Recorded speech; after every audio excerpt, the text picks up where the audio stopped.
빌레몬서 1장 1절부터 14절까지의 말씀 교독해서 한 절씩 읽겠습니다.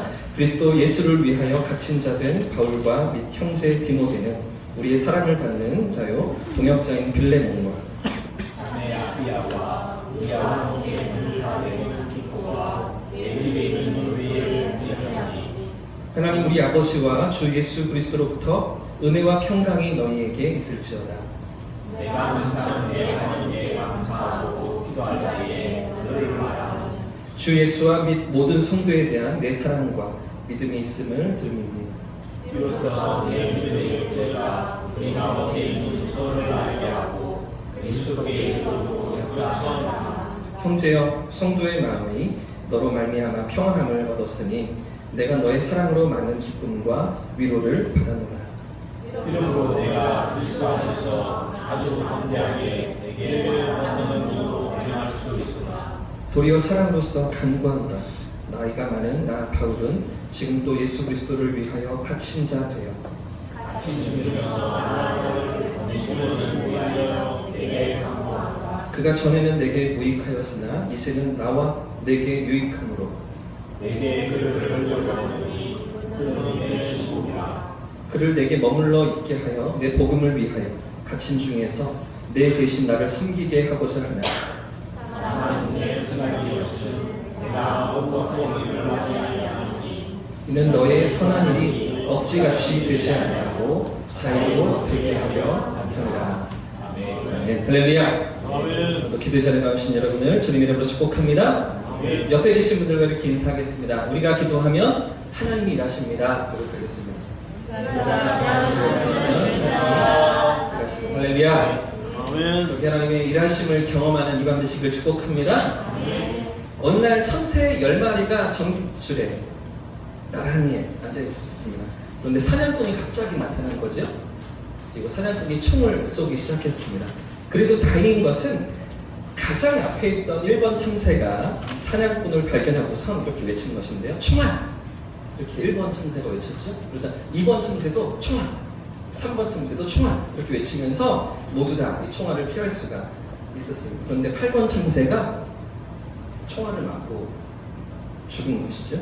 여러분 8번 참새가 왜 죽었을까요? 왜 8번째 참새가 총알을 맞았을까요? 7번 참새 이빨이 빠져서 콩알로 잘못 전달했다고 합니다. 그래서 8번 참새는 이 콩알인 줄 알고 총알을 받아먹다가 죽었다는 이야기죠. 그런데 또 어느 날 이 참새 9마리가 또다시 전깃줄에 앉아 있었습니다. 그런데 또다시 사냥꾼이 나타나고요. 총을 쏘기 시작했는데요. 자, 그래서 이번에도 가장 앞에 있던 1번 참새가 외쳤습니다. 엎드려! 2번도 엎드려! 3번도 엎드려! 그렇게 전달하고요. 모두 다 살아남을 수 있었는데, 근데 또 7번 참새 옆에 있던 9번이 이번에 죽은 것이죠. 9번 참새가 또 죽었습니다. 이 9번 참새가 왜 죽었을까요? 7번 참새가 잘못 알아듣고 엎드려를 엎혀! 이렇게 전달하면서 9번 참새가 7번 참새를 이렇게 올라타면서 총알을 맞아 죽었다는 이야기죠. 여러분 무슨 이야기입니까? 우리가 이렇게 연결되어 있다는 이야기입니다. 우리 각자 개인이 하나하나 따로 떨어져 있지 않고 서로가 연결되어 있다는 이야기인데, 여러분 나비 효과라는 말을 들어보셨죠? 나비 효과. 처음 들어보시죠? 나비 효과 있잖아요. 어느 한 곳에서 일어난 작은 나비의 날갯짓이 나중에는 뉴욕에 큰 태풍으로 몰아치더라. 이런 이론인데요. 미국의 기상학자였던 노턴 로렌즈라는 사람이 1961년 기상 관측을 하다가 생각해낸 그런 이론이었습니다. 이 나비 효과는 이런 건데요.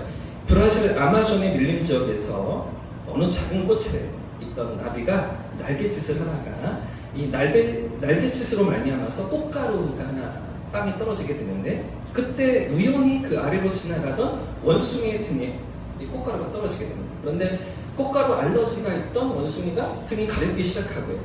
가려워서 견딜 수가 없던 이 원숭이는 손이 닿지 않자 옆에 있던 야자나무 옆에 가서 등을 비비기 시작하는데, 그러다가 이 원숭이의 몸짓에 야자수 열매가 떨어지게 되고요.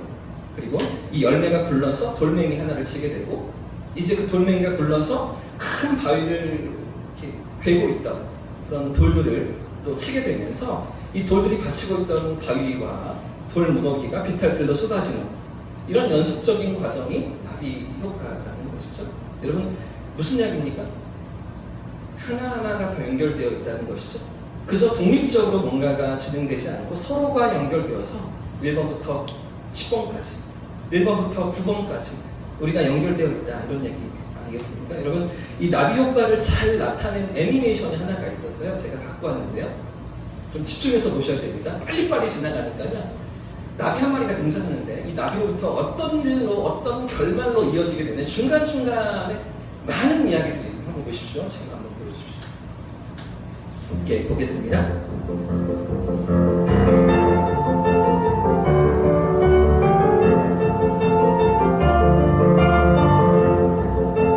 나비가 등장하죠.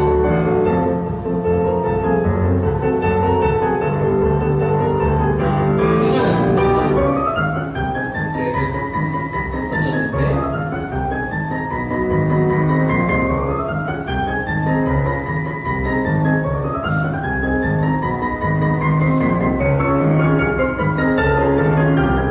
공만 던져나가서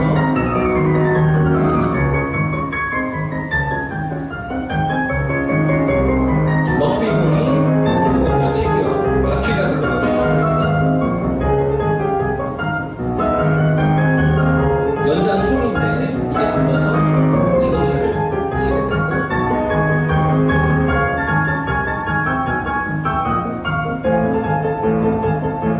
소화점이 우리 탓이고 여우가 들고 있던 이제 도토리가 어느 집에 떨어져서 79년이 지났습니다. 나무가 지났습니다. 너무 화가 나서 토끼질을 했는데 도로를 막은 거죠. 그러더니 또 사고로 과일이 굴러가고요. 총을 쏘다가 강도가 총알이 나가서 국회의사당으로 백악관으로 대통령이요. 미국의 대통령 화가 나가지고 뭘 눌렀어요. 뭘 눌렀어요. 버튼을 눌렀어요. 왜 이렇게 대한민국까지 나왔습니까? 전세 핵전쟁이 일어나서 마지막을 보십시오. 누가 지켜보세요? 여기까지인데 전 세계 핵전쟁으로 종말이 일어난다. 이 모습을 하나님께서 지켜보시다가 골치를 썩으시는 말도 안 되는 이야기를 지금 하고 있죠? 이렇게 전혀 얼토당토 않은 그런 이제 연결고리인데 아무튼 작은 나비의 날갯짓이 하나하나로 번져가면서 결국엔 큰 어떤 영향을 끼치더라. 이게 나비 효과입니다. 오늘 본문에도 이런 사실이 잘 나타나고 있는데요. 우리는 계속해서 옥중서신을 살피고 있죠. 오늘 마지막으로 에베소서, 빌립보서, 골로새서를 살피고서 빌레몬서라는 성경을 우리가 함께 확인하고 있습니다. 지금까지 우리가 살펴보았던 금요일마다 보았던 이 옥중서신 3권은 한 교회 공동체에 보낸 그런 서신들이었죠. 자, 그런데 오늘 빌레몬서는 아주 짧습니다. 짧은 한 장밖에 안 되는 그런 서신인데요. 어떤 그 공동체, 교회에 보내는 편지가 아니고 한 개인에게, 빌레몬이라는 한 사람에게 보내고 있는 그런 편지인 것이죠. 그런데 문제는 지금 이 편지를 보내고 있는 사도 바울과 빌레몬이 그렇게 친한 사이가 아니라는 것입니다. 친분이 아주 깊은, 아주 잘 어떤 관계가 이어지고 있던 이런 관계가 아니라는 것이죠. 잘 아는 사이가 아닌데도 불구하고 사도 바울이 왜 이 편지를 써야 했는가? 왜 이런 편지를 쓰고 있는가 하는 건데요. 오늘과 우리가 다음 시간까지 이 빌레몬서를 함께 살펴보면서 이 안에 담겨있는 하나님의 마음, 우리를 향하신 주님의 뜻을 발견할 수 있기를 주님의 이름으로 축복합니다.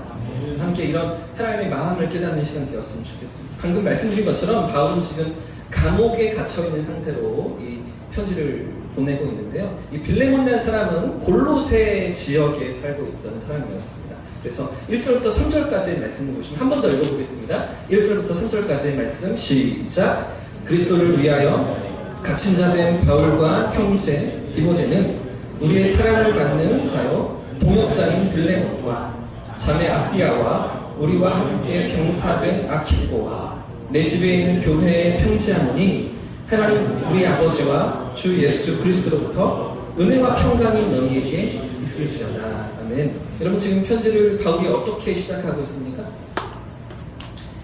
지금 이 편지를 시작하는 바울의 마음이 어떻게 느껴지십니까? 분위기가 어떻게 보이십니까? 아주 조심스럽게 글을 시작하고 있습니다. 지금 편지를 시작하면서 빌레몬이라는 사람에게 편지를 쓰는데 그 아내였던 아비아라는 사람을 아내를 언급하고요. 또 아들인 아키포라는 아들도 칭찬하면서 그러면서 이 편지를 시작하고 있는 것이죠. 이전에 다른 편지들과는 다르게 아주 격식을 갖추어서 예의를 갖추어서 그러면서 이 편지를 시작하고 있는데 여러분 그런데 바울이 이 편지를 쓰고 있는 이유가 무엇 때문일까요? 무엇 때문에 보내는 사람도 불편하고 받는 사람도 부담스러운 철알지도 못한 사실은 어쩌면 만나본 적이 없을 수도 있는 그런 빌레몬에게 바울이 편지를 보내고 있는 것입니다. 그 이유는 도망친 노예 오네시모 때문이었습니다. 오네시모라는 한 사람 때문에 바울이 이 편지를 보내고 있는 것인데요. 주인의 집에서 도망친 노예였습니다. 이것만 해도 당시에 사형에 처할 수 있는 아주 심각한 범죄였는데 그런 노예를 위해서 바울이 펜을 들고 있던 것이죠. 이런 노예였던 오네시모가 주인의 집에서 도망을 치고요. 이곳 저곳을 헤매다가 AD 62년경에 로마 감옥에 갇혀있던 바울과 만나게 됩니다.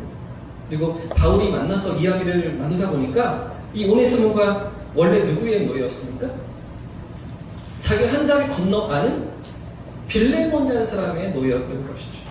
바울이 동역자들을 통해서 이야기를 듣고 그래서 알고 있었던 빌레몬이라는 사람의 그 종이 바로 오네시모라는 것을 발견하게 됩니다. 사실 빌레몬은 지난주에 우리가 살펴보았던 골로새 교회의 지도자 에바브라의 그 복음 전할 때 에바브라에게 복음을 듣고 예수님을 영접한 사람이었습니다. 그래서 이 빌레몬만 아니라 오늘 방금 읽었던 아니었던 아비아 그리고 그 아들 아키포까지 온 가족이 신실한 그리스도인으로 살아가면서 그 빌레몬의 집을 예배 장소로 내어줄 정도로 그렇게 헌신했던 사람인 것인데요. 이 골로새 교회를 또 에바브라와 함께 섬기는 지도자로 빌레몬이 서 있었습니다. 그래서 3절 말씀해 보시면 내 집에 있는 교회에 편지를 보낸다 이렇게 말하고 있잖아요. 그러니까 초대교회 당시의 교회는 이렇게 건물이 있거나 어떤 이렇게 3층, 4층 건물이 다 지어져 식당이 있고 뭐 부속실이 있고 이런 모습들이 아니잖아요. 한 개인의 집에서 한 가정에서 교회들을 시작하는데 물론 에바브라가 섬기는 또 가정교회가 있었겠죠.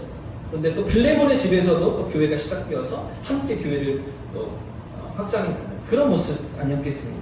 아무튼 이런 가운데 빌레몬의 가정이 있었고 에바브라의 성도들과 함께 빌레몬의 가정이 신앙으로 세워져 있던 것인데요. 그래서 지난주에 살펴보았던 골로새서 4장 17절 말씀해 보시면 골로새 교회에 보내는 편지요.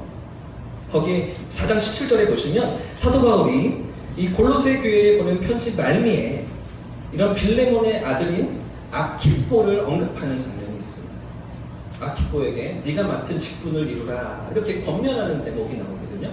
그러니까 공동체에 보내는 편지인데도 불구하고 이 빌레몬의 아들을 언급하고서 또 아키포를 칭찬하고 또 권면하는 그런 대목들이 이 성경에 또 연결되어 있습니다.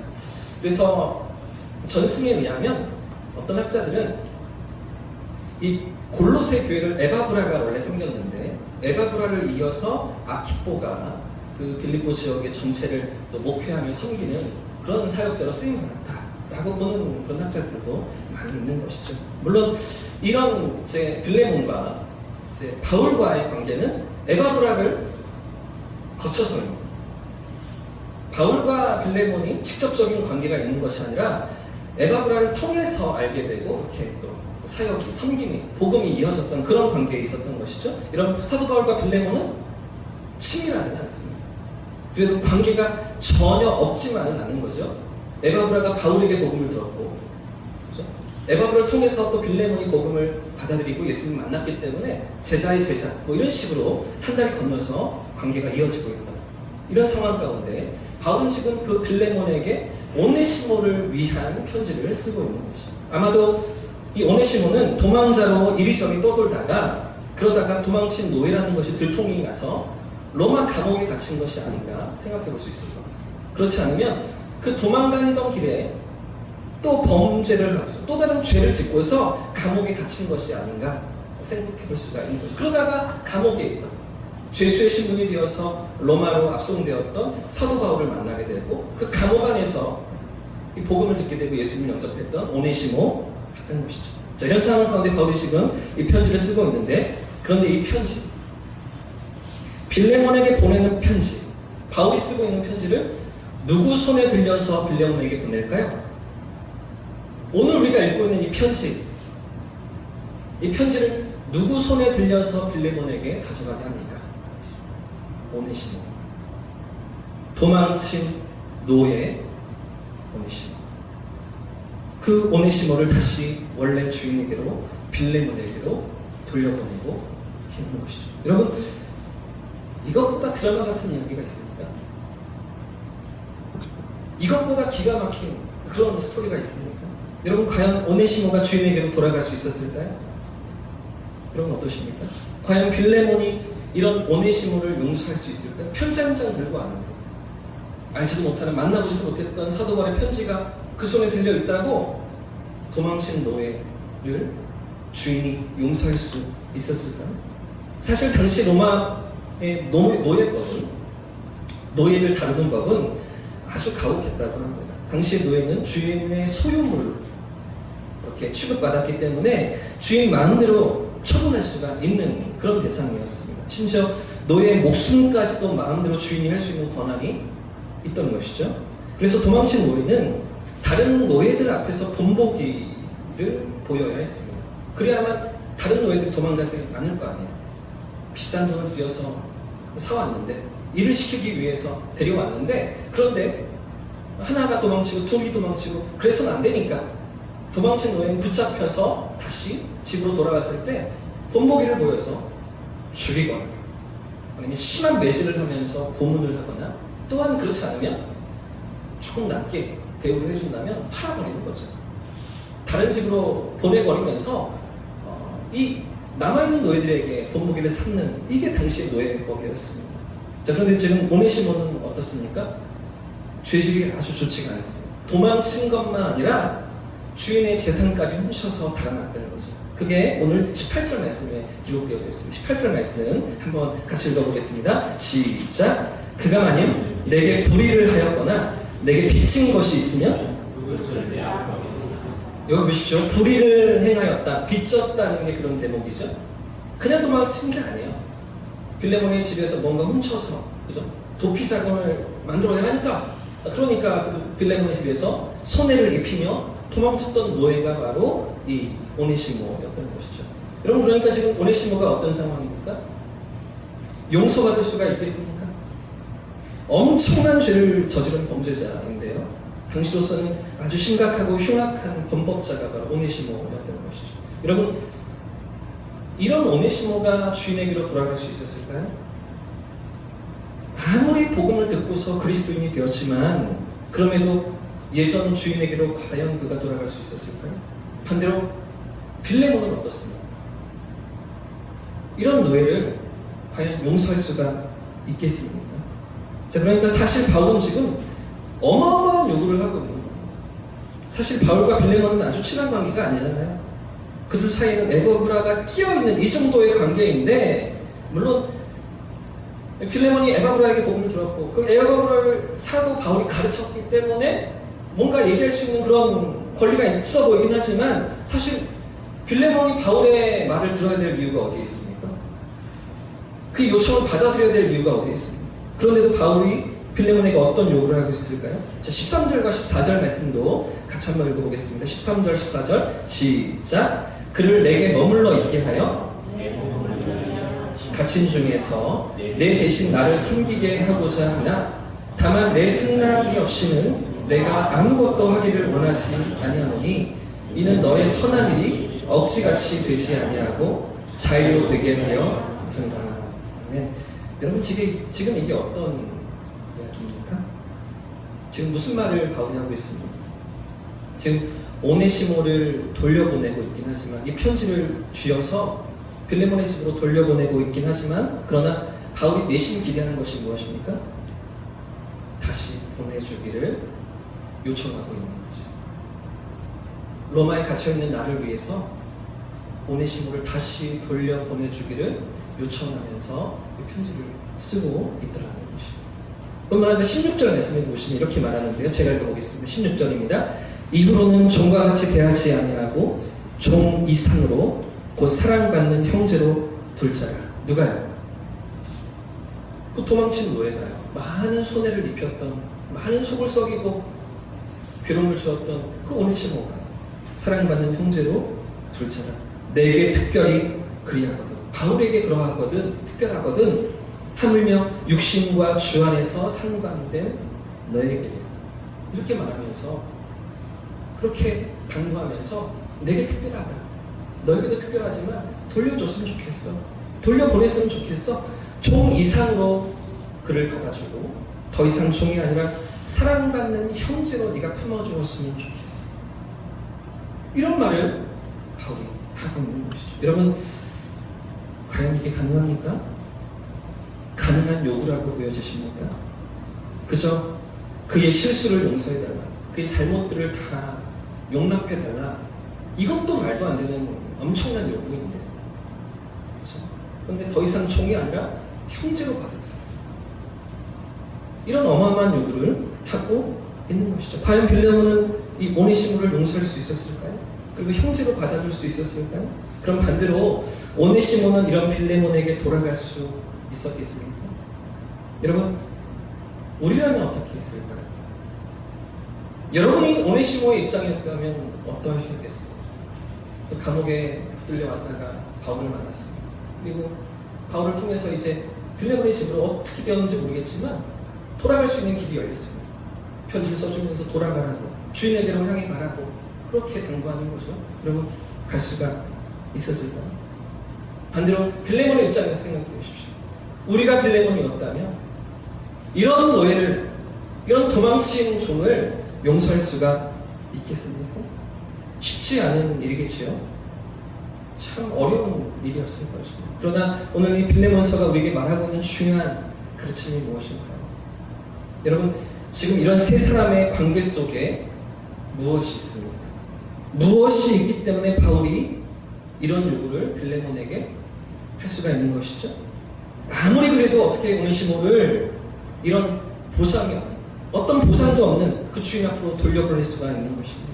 무엇 때문에 바울이 이런 요구를, 이런 기대와 바램을 가질 수가 있었던 것입니다. 이 세 사람이 복음 안에 있기 때문에, 할렐루야, 그들이 복음 안에 있었기 때문에 말도 안 되는, 계산이 안 되는 그런 요구를 지금 바울이 할 수가 있었던 것이죠. 그 복음의 능력으로 오네시모에게 돌아가라, 요구할 수 있었던 것입니다. 그 복음의 능력으로 빌레몬에게 용서하라, 품어주라 말할 수 있었던 것입니다. 비록 물질적으로 손해를 입혔고 정신적으로 상처를 주었던 그런 노예였지만, 그러나 빌레몬이 복음 안에 있음을 알기 때문에,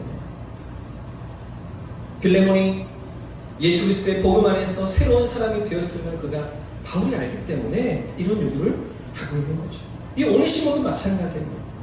그렇게 살아남을 수 없는 중대한 죄를 지었고 결과가 어떠할지 알 수가 없지만, 그럼에도 불구하고 복음 안에서 오네시모가 새로운 사람이 되었기 때문에, 새롭게 거듭났기 때문에 이런 요구를 바울이 하고 있는 것이죠. 사랑하는 여러분, 계속해서 질문을 드립니다. 과연 오네시모가 돌아갈 수 있었을까요? 여러분, 어떻게 생각이 되십니까? 돌아갔겠습니까? 안 돌아갔겠습니까? 가다가 어디로 샜겠습니까? 끝까지 빌레몬의 집에, 원래 그 노예였던 그 집에 돌아갔겠습니까? 빌레몬은 어땠어요? 만약에 그렇게 돌아온다면 이런 노예를 용서할 수 있었을까요? 받아줄 수 있었을까요? 자, 오늘 시간이 많이 가서 다음 시간에 이어서 살펴봐야 할 것 같습니다. 오네시모가 어떻게 반응했을지, 빌레몬이 어떻게 반응했을지. 그러나 여러분, 오늘 우리가 빌레몬이나 오네시모의 반응은 확인하지 못하지만, 자, 그러나 이 편지를 쓰고 있는 바울의 입장은 분명히 알 수가 있죠. 바울의 그 태도는 분명히 알 수가 있습니다. 두 사람이 어떻게 반응하든지 빌레몬과 오네시모의 반응이 어떻든지 지금 바울은 어떻습니까? 믿음을 가지고서 오네시모를 보내고 있죠. 기대를 가지고서 빌레몬을 바라보고 있는 것입니다. 오네시모가 주인에게로 돌아갈 수 있으리라는 그 믿음을 가지고 있어요. 빌레몬이 이런 오네시모를 용서할 수 있으리라는 그런 바람을 가지고서 용서할 뿐 아니라 용납하고 결국에는 형제로까지 사랑으로 받아줄 것을 믿고 기대하면서 이 편지를 쓰고 있다는 것이죠. 그래서 여러분, 오늘 우리의 삶에도 이런 복음의 위대한 역사가 있기를 축복합니다. 빌레몬에게 향하고 오네시모에게 향했던 사도 바울의 그 기대가 사실은요, 오늘 우리를 향하신 주님의 기대인 것이죠.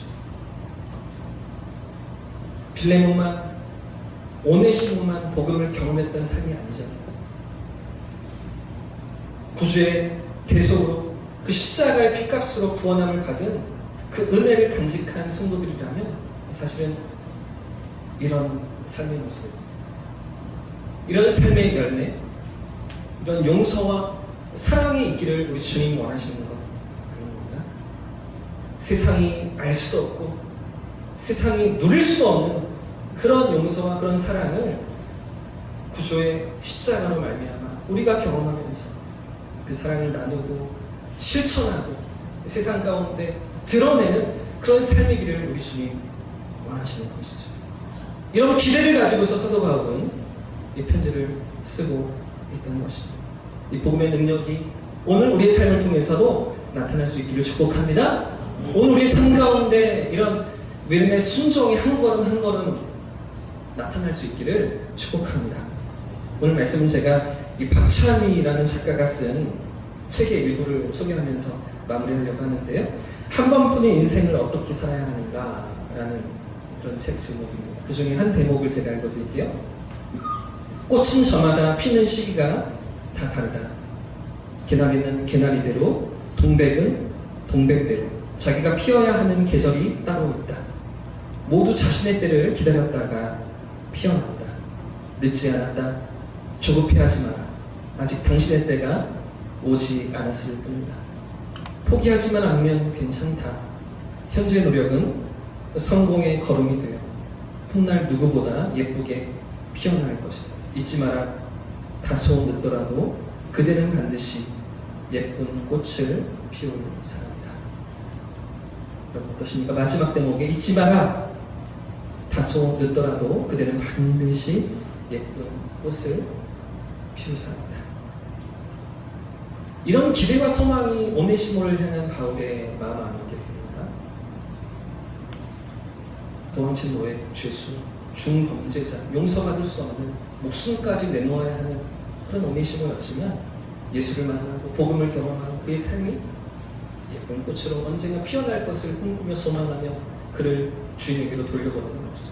빌레몬을 향하여서도 마찬가지입니다. 그 역시 예쁜 꽃으로 피어나서 자기에게 상처를 주고 손해를 입혔던 막대한 어떤 괴로움을 주었던 그런 노예를 용납하며 용서할 뿐 아니라 형제로까지 받아줄 수 있는 그 넓은 마음으로 그런 꽃으로 피어날 수 있기를 바울은 기대하면서 이 편지를 쓰고 있는 것이죠. 사랑하는 여러분, 이런 기다림이 오늘 우리의 삶을 향하신 주님의 기다림이신 줄 믿습니다. 우리를 향하신 주님의 마음이 이러하신 줄 믿고 복음 안에서 우리의 삶이 늦지 않았다. 조급해하지 마라. 포기하지 않으면 괜찮다. 언젠가 때가 되어서 반드시 예쁜 꽃으로 피어날 우리의 신앙과 우리의 삶의 모습을 기대하시면서 우리를 향해서 다가오시는 주님의 마음을 헤아리고 그 마음 앞으로 더 가까이 나아가는 이 밤 되시기를 주님의 이름으로 축복합니다. 그럼 기도로 나아가는 이 밤 되시기를 축복합니다.